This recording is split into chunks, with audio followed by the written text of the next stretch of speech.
안녕하세요. 원성도 TV를 찾아주셔서 감사합니다. 오늘은 바울의 일생 34번째, 바울의 4차 여행 그 두 번째로 에베소와 디모데에 대한 이야기입니다. 성경은 디모데 전서가 해당됩니다. 바울은 디도와 디모데와 함께 로마를 떠난 후 그레데에 디도를 잔류시킵니다. 그리하여 디도에게 그레데 교회를 돌보게 한 후 디모데와 함께 에베소에 도착합니다. 디모데는 사도행전 16장 1절에 2차 전도 여행 시 루스드라에서 바울을 만나 그의 선교 여행에 동행시킨 후 빌레몬 1장 1절에 보면 바울이 지금 디모데와 함께 로마에서 같이 있었던 것으로 보입니다. 그런 디모데를 바울은 이곳 에베소까지 데리고 와서 에베소에 머무르며 디모데를 교육시킨 후 이곳에 잔류시킨 것입니다. 바울은 이런 디모데를 믿음의 아들이라고 소개할 만큼 바울을 신뢰했어요. 디모데를 신뢰했어요. 그와 가까이 하였고 디모데는 아비 같은 스승 바울을 위하여 충성했습니다. 그는 바울이 디모데전서 4장 7절에서 이제부터는 물만 마시지 말고 내 비위와 자주 나는 병을 인하여 포도주를 조금씩 쓰라는 권고를 들을 만큼 몸이 약하고 성품이 순종적이고 활동적이지 않아 바울과 동행한 것 외에는 성경에서 두드러진 활동 기록이 나타나질 않습니다. 그럼에도 바울은 디모데를 특별히 아끼고 사랑했던 것 같습니다. 바울은 선교 여행을 계속하던 중 필요하면 디모데와 함께 다니고 또 필요하면 또 현장을 맡겨놓고 또 필요하면 디모데에게 다른 사명을 주어 멀리 보내어 그 사역을 감당케 하는 이런 많은 일들을 디모데에게 부탁하며 그의 선교 여행을 계속했던 것입니다. 그때마다 디모데는 바울의 말과 지시를 순종하여 바울을 기쁘게 한 것 같습니다. 바울도 이를 고마워하며 빌립보서 2장 20절부터 22절에서 디모데 외 다른 동역자들을 크게 신뢰하지 못하나 디모데만큼은 자식처럼 철저히 믿었던 것 같습니다. 이렇게 바울은 디모데를 아끼며 또 그를 신뢰하여 돈 많고 우상 많고 똑똑한 사람 많은 에베소 교회에 디모데를 남겨놓고 여행을 계속한 것입니다. 앞에서 말한 대로 고린도 교회가 애증의 교회라면 에베소 교회는 바울의 선교 본부 교회와 같은 교회로 바울의 관심이 참 많은 곳이에요. 이런 상황에서 바울은 마게도냐로 떠나면서 그 여행 중에 디모데에게 목회 전반을 다시 한번 가르친 것을 편지로 쓴 것이 디모데 전서인 것입니다. 그래서 디모데 전서, 디도서를 목회 서신서로 우리는 부르고 있어요. 사도 바울은 디모데 전서에서 젊은 목회자인 디모데에게 교회를 어떻게 돌봐야 할지 바람직하고도 실제적인 지침을 자상하게 제시합니다. 무엇보다도 디모데는 바울과 같이 선교 여행을 다니며 바울이 현장에서 당한 여러 방해와 핍박과 죽음의 위험을 같이 당한 사람이에요. 이렇게 복음을 거스르는 거짓 가르침으로 어지러운 때에는 그들과 맞서서 싸우기보다는 디모데와 같이 온유한 성품으로 탁월한 실력으로 방해자들의 이론과 주장의 잘못됨을 계몽하여 온 교회가 진리의 기둥과 터 위에 굳게 세워지기를 강권하며 디모데를 신뢰한 것이 디모데전서 3장 14절부터 16절에 특별히 강조되고 있어요.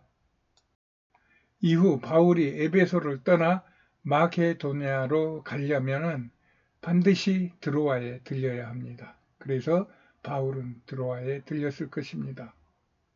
이 드로아는 바울의 선교의 방향을 바꾼 결정적인 것이고 또 본인이 설교하는 중에 청년이 떨어져 죽은 것을 다시 기도하여 살린 간증이 있는 그러한 바울에게는 그냥 지나칠 수 없는 장소입니다.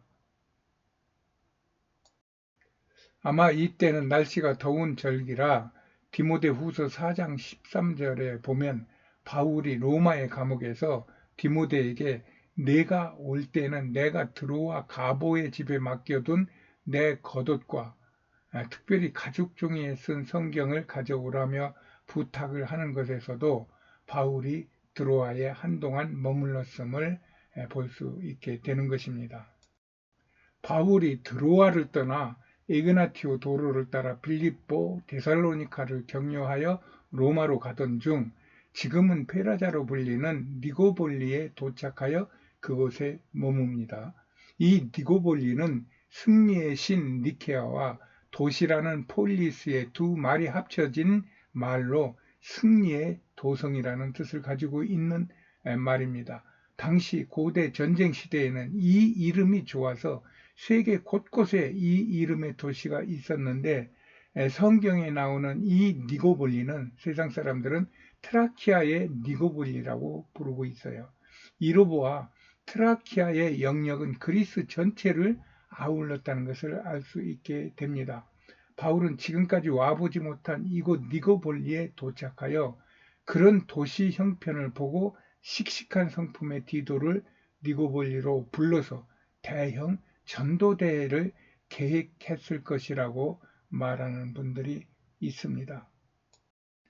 이 니고볼리는 우리나라로 치자면 군산 정도의 위치에 있는 항구고 또 그 악티움 만이라고 하는 그 만이 지구 육지 속으로 이렇게 들어와 있는 것입니다.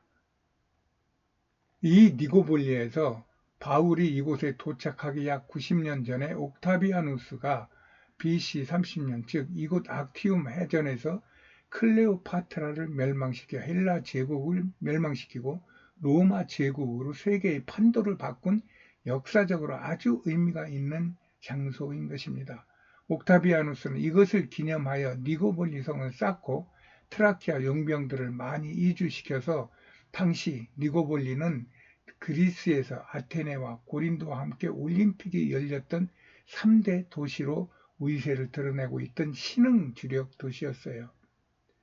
지금은 가보면은 그냥 시골 동네 같아요. 그 성벽을 세웠는데 그 성벽을 올라가 봤더니 마차가 다닐 수 있는 길이 있어요.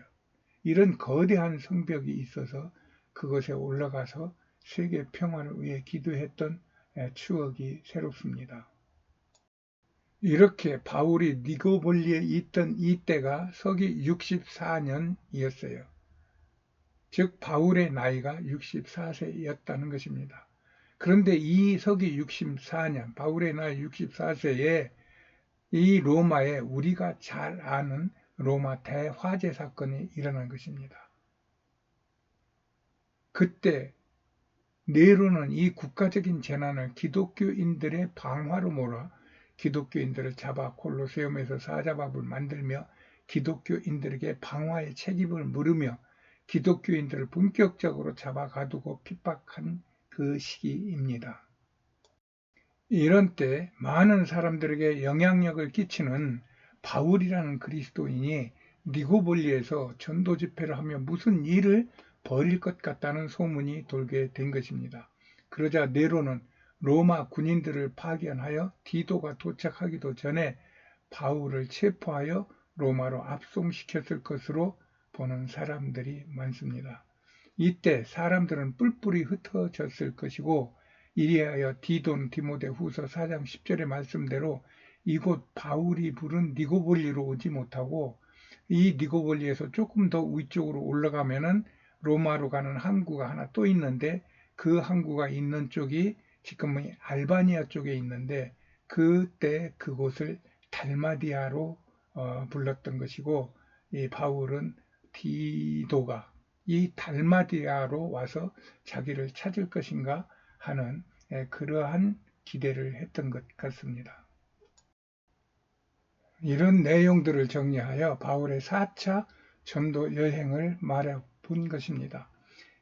그런 내용을 기반으로 하여 바울은 로마 가택 연금 이후 지도의 여정을 따라 앞에서 보았죠. 로마로 들어갔다는 주장을 하는 것이에요.